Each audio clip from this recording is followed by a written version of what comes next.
Hey, what's going on? Stephen Platinum here, and I am at Moccasin River Park in near Clearwater, Florida. I've got the headset on because there's a lot of like background noise, and the headset will definitely help me keep that down to a dull roar. What I'm doing is I am reviewing and taking a look at. Whoa! So it's kind of hard to see. It's a gorgeous day in Florida. It's like 80 degrees and it's super sunny. So I thought I would find someplace beautiful.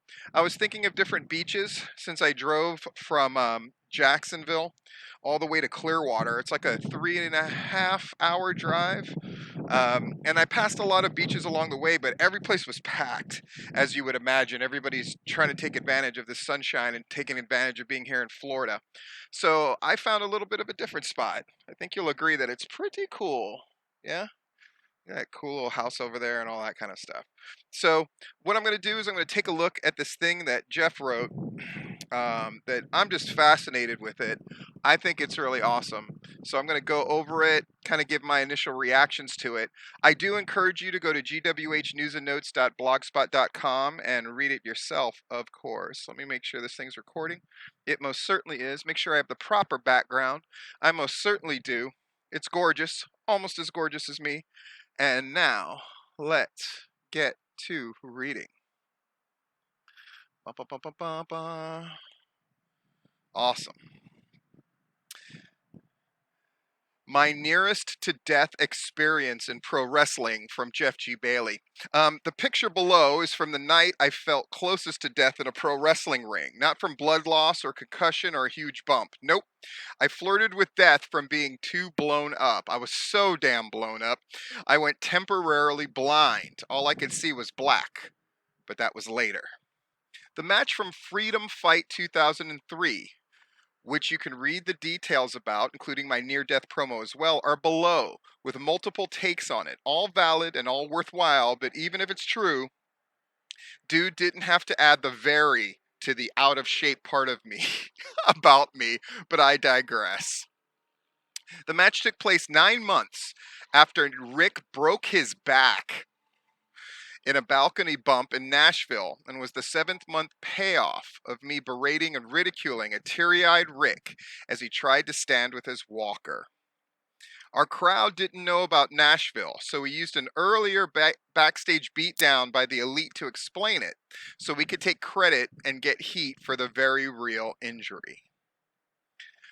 2003 was still about personal heat, and we had it. I laughed at him and told him he couldn't wipe his own ass. He was a worthless, pathetic cripple, a drain on society and a burden to his family, among likely much worse things that I've forgotten.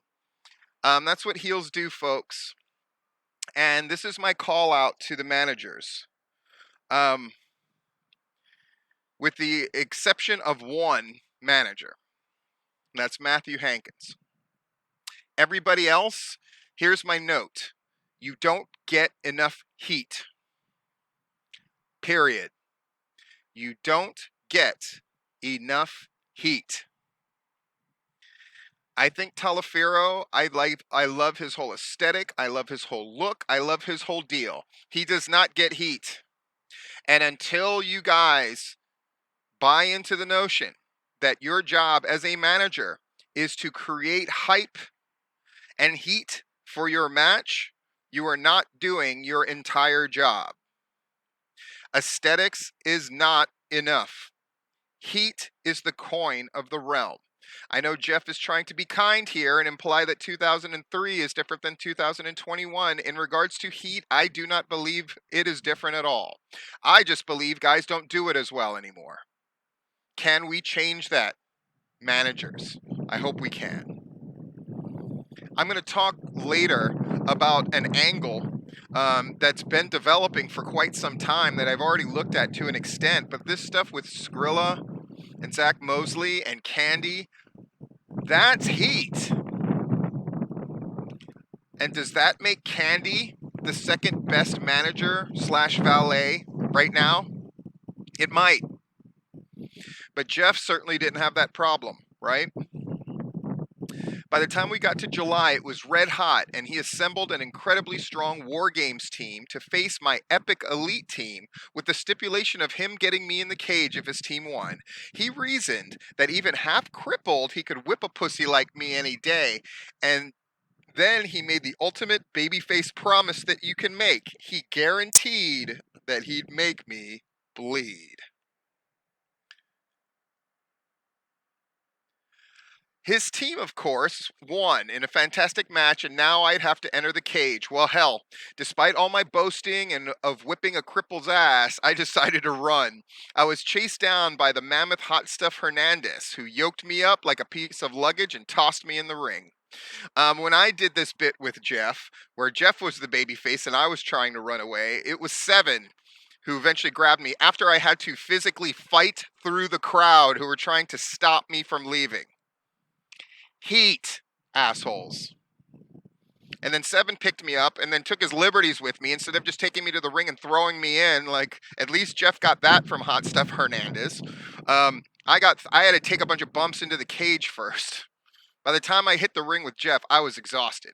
And we got through an 8-minute match. He does almost an 8-minute match here with Rick. Pretty incredible stuff. Let's listen. As I sat there before Rick's music played, I had so many thoughts about my obligations that night. It was well over 100 degrees in the building on a hot Georgia July night. I was already drenched in sweat in my long pants, long sleeves, and tie. This was Rick's return from 7 months of me just verbally beating the shit out of him, and his very real injury. I knew that I was responsible for making his return special. I also knew I was about to get the shit beat out of me in a very unkind way, but most importantly, I knew I had to get outstanding color. There was an absolute rule in the building that getting shitty color was offensive, not just to Wildside, but to pro wrestling itself. If this were to happen to you, you would be ridiculed, mocked, and shamed endlessly until you redeemed yourself. Granted, I had written that rule, but that certainly didn't mean it didn't apply to me. I had to bleed out, or my worth as a man would be zero on this night. The match was very real, and everyone in the building knew it. My evil presence had dominated for years, but they'd only seen me bleed once. And that's when the TV title fell on my head in a ladder match. Ouch. That was an accident. This was real. Notice the terminology that Jeff uses. That was an accident when the belt fell off of the ladder and hit him in the head.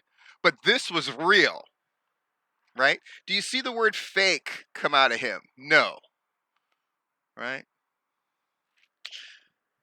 And they were there to see Rick kill me, and they damn near got their wish. Detailed versions of the match are below. I'll just cover the near-death highlights, and you can read the rest below. Don't be skimming either. Read that good shit in full. Things started well as I got my early offense in going full bore. Let me read that again. Things started well as I got my early offense in going full bore. And then instantly I was done. My body just quit. I couldn't move. I couldn't breathe. And that's when the inner panic started. I got Rick down in a rear chin lock and I told Andrew, my ref, I was dead. Andrew was the heel ref, right? So he's kind of on Jeff's side on this. What the fuck was I going to do? He picked me up and gave me a long piece of tape off the mat, and I started to choke Rick with it. He saved the day with that quick thinking. As I did that, I hid my head in his back and started gasping for air, just desperately trying to breathe and figure out how I was going to survive this match. I still had 4 sides of steel to eat and some color to get, and I'm already done. I got some air back into my lungs, and as we do in wrestling, I soldiered on and did my spots, got some good color, and it was finally time to go home. Needless to say, after 9 months away, Rick is having a great time kicking my ass, and instead of going home as planned, he tells me to cut him off. I like the tense shift there. It really kind of puts us in the moment. I think it's very deliberate, and I like it. I just like the way that Jeff writes. Instead of disagreeing in my zombified state, I nutshot at him and took back over with some sad and weak offense. As I started chopping him with my right hand, I became so gassed I could no longer raise my right arm and try to use my left. It's all very desperate looking as I'm literally fighting for my life. He finally mercifully puts me away with his finish. I'm laying there thankful it's over, but now wondering, how the fuck am I going to get to the back before people hit the ring? I know I can't stand up on my own, and I'm only seeing black at this point. I have no idea who, but people somehow got me out of the ring into the back before all the baby faces celebrated with Rick. I get through the curtain and to the go room and collapse in a chair. I'm gasping for air and realizing I can't see. It's just total blackness and very heavy breathing. Something that's interesting to note that Jeff does not talk about, which was the focal point of his thinking before this started, was I got to get good color. But he doesn't describe the process in which he gets color. I think this is for two reasons, and I don't know this for sure, and Jeff will probably correct me if I'm wrong. But one, Jeff doesn't really like talking about exposing the business, even though that's kind of what he's doing here. He's really taking us and showing us an aspect of this story that you can't get simply by watching this on videotape, right? He's taking us into his mind. He's taking us into his body, literally, about how exhausted he was and how it affected his thinking and what he was able to do and the people who helped him get through it.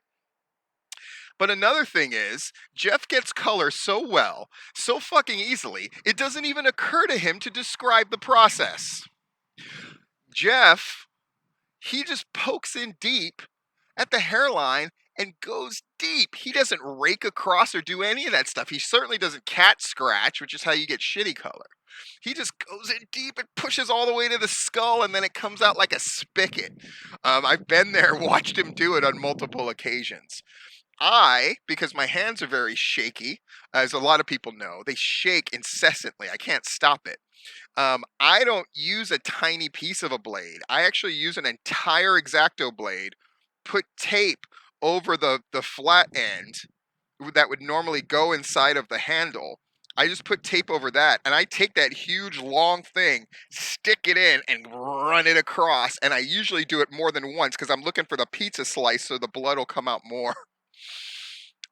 Crazy shit we do, right? The things we do for love, as the great Jamie Lannister once said. In any case, I just thought it was interesting that Jeff didn't go into the actual process of getting the color, because he most certainly got it. He was gushing blood all over the place, got that great color. For him, it's just such a foregone conclusion that he's going to get great color that he doesn't describe the process. I just think that's very funny. The boys are coming over to congratulate me as I'm heaving for oxygen, and their voices are Charlie Brown's teacher, wonk, wonk, wonk, wonk, and I have no idea who's who.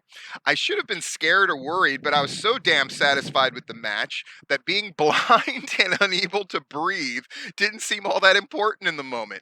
I just sat there with my head spinning, grinning like an idiot, covered in blood, gasping for air in total darkness. Someone then wiped a bunch of my color off with a towel before my promo, which enraged me. Yeah, get the fucking pictures. I tell people this all the time. Get the pictures when you're bleeding. Get them, get them, get them, get them, get them.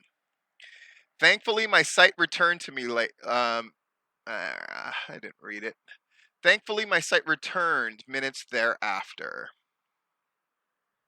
I asked someone to get me to the locker room to sit down, as I don't want to be in the go room when everyone from the ring starts flooding back. I know I did a promo later as they talk about it below, and the picture is clearly a screen capture from it. And even though I have a little memory of doing it, they called it great, and that sounds about right to me. Now read all about it below. It's also very cool. Fans shed tears over this. If you don't understand how great that is, then you really don't understand pro wrestling at all. Who have you made cry? Not in your own mind, but who have you legitimately made cry before? Who have you made ecstatic before? That's your standard. Have you enraged them? Have you brought them to tears?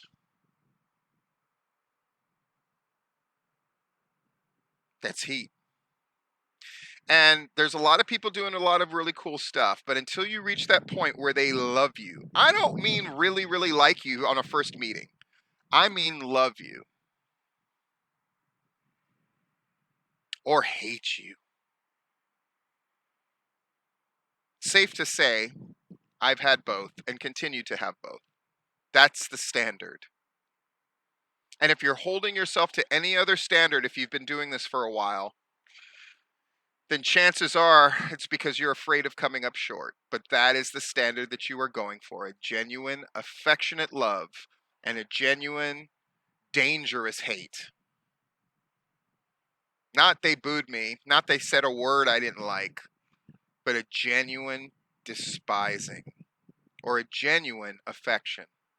And you know it's real when you've had it. From Larry Goodman. The fans were going nuts when Rain Man tapped out. It was time for Bailey to get his. Bailey decked ring announcer Jason Martin yelled, "Fuck that shit," and ran through the curtain. Hernandez carried Bailey back out and dumped him in the cage. Michaels made his entrance with fans screaming, "Fuck him up." That's heat, folks. Rick Michaels beat Jeff G. Bailey in 7-18. They did a lot more than I thought they would. It goes without saying that Bailey is no wrestler and Michaels is nowhere close to 100%. It mattered not. Thomas knocked out Speedy Nelson and took over as ref. Bailey threw powder in Michaels' face and hit him in the nuts, which is about the only way it made sense for him to gain the advantage. Listen to that bird. Bailey actually pulled off a whip reversal and a kick to the gut for a 2 count.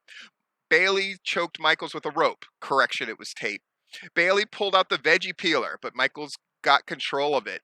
It was the moment some fans had waited almost 4 years to see, with Dan Wilson screaming at the top of his lungs for Michaels to make that evil motherfucker bleed. Michaels took the peeler to Bailey's head.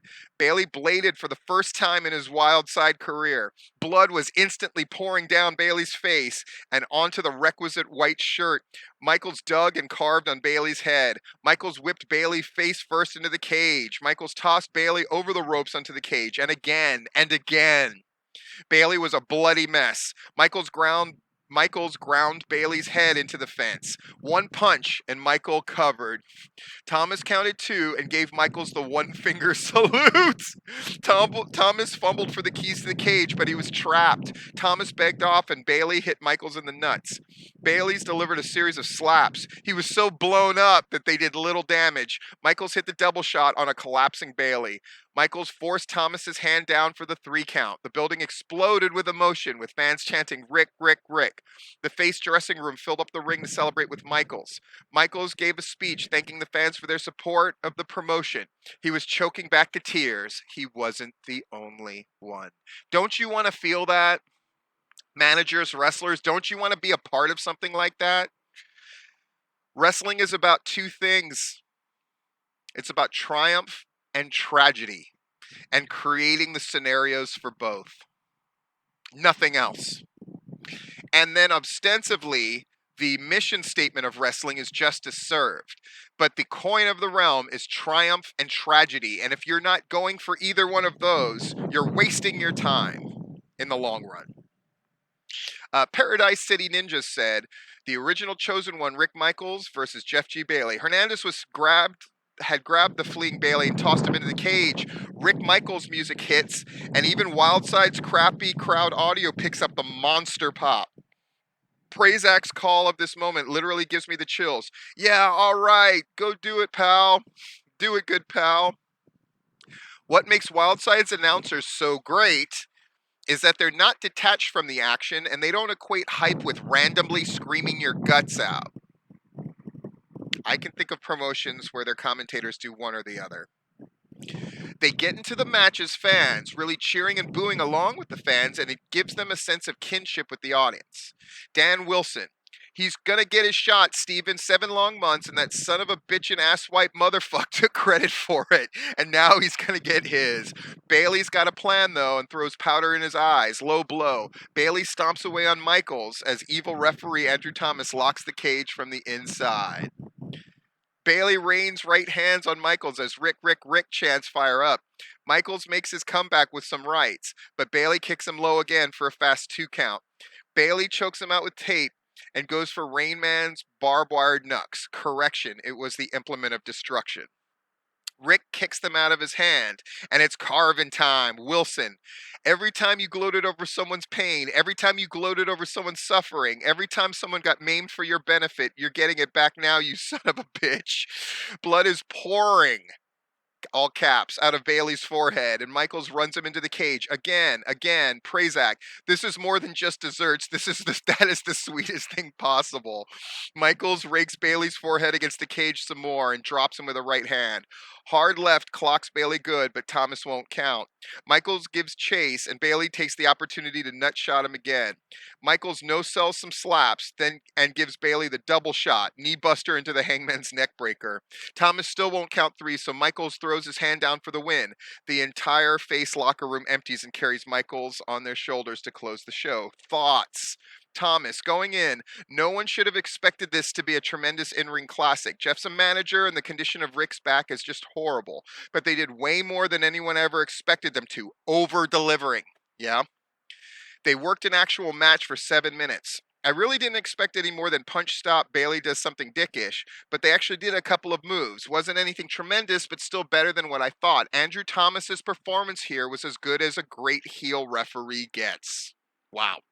The match kicked into high gear when Andrew Thomas hands Jeff the veggie peeler that Iceberg uses, but Rick gets it from Jeff and carves into Bailey's skull to a huge pop. The wild side crowd miking sucks, though, as you can hear a faint roar, but you can tell it's quite the huge reaction when you look into the crowd. The first time Bailey's tenure of bragging up his guys, making other, quote, bleed red seeds of blood that he himself has bled. The finish was pretty cool as Rick hits the double shot, which is far from what I ever expected him doing here. And when Andrew stalls for the 3 count, Rick just pulls his hand down. I never understood why, in the history of that finish, no one ever just pulled the hand down. The post-match with Bailey being dragged away and the entire cage filling with Wildside face roster as Rick gets his moment in the sun while being carried on the shoulder of his fellow Wildside wrestlers was about as high emotion as you get in a wrestling ring. By emotion, I don't mean, oh snap, that guy just got dropped on his head emotion, which is a total waste of the fans' hearts, no matter how smart to the business, when most are dumber than they'll ever know they might be.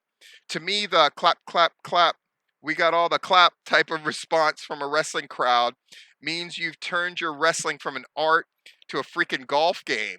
Since whenever a golfer does something good, he gets the exact same response as the same guy receiving a top rope tiger driver on his skull or something equally stupid for a goddamn 2 count. As for this match, it doesn't really warrant a grade. It was an angle with some wrestling moves, but it was as good about as good a blow off as you get. Patrick. And for every great story, there's an epilogue. Just like the bloody battle that preceded it, this is an epic tale of revenge. This time, though, there's an extra real-life element that is tangible throughout. Rick Michaels' injury was unquestionably more real than anything else in Wildside, no matter how much things like the war game suck you in and make you believe. So his comeback too is the most real thing on display, and it adds greatly to his aura of being the conquering hero. Jeff G. Bailey, as he always does, is pitch perfect in the role of vile slime bag. Together, these two put together as good of a match as you're going to see with 2 non-wrestlers. It may not have had the pseudo-shooty hate of Todd Gordon versus Bill Alfonso, but this strips away the cynicism of ECW and presents it as straight up good and evil and ends up being more entertaining. I agree. Credit must be given to Andrew Thomas, who turns in his best performance ever here. All due respect to Danny Davis and Brent Blades, but if you haven't seen evil reffing until you've seen Andrew do it. His body language is spot on, especially when he's desperately pleading for his boss to get up and beat Michaels. You can tell that even if no one else thinks Bailey has a hope in hell, Thomas believes he has a shot. By the end of the match, good overcomes evil, as it does quite often in wrestling, but the moments after Bailey is leveled with the double shot have special resonance to them. You can tell that Rick Michaels has waited 9 long months to get this opportunity, and since it's finally happened, you can't help but relish it along with him. The show closes exactly as it should. The locker room floods the ring to congratulate Rick and lift him onto their shoulders, while Bailey is left in some dark corner of the arena with his defeated comrades. Now even Iceberg has abandoned him. The perfect closer to an excellent story. This is what happens when you bother to, get people emotionally invested in your work. You'd be surprised how many dipshit wrestlers and promoters need to know that. Instead of me going over the rest of this, I hope you guys take a chance to read it. It's really great. And it's a good reminder of what you guys are trying to do out there. And this is now the bar where you are trying to go over. Yeah. Anyway, this is Steven. And please go check this out and read it. And I will talk to you guys later.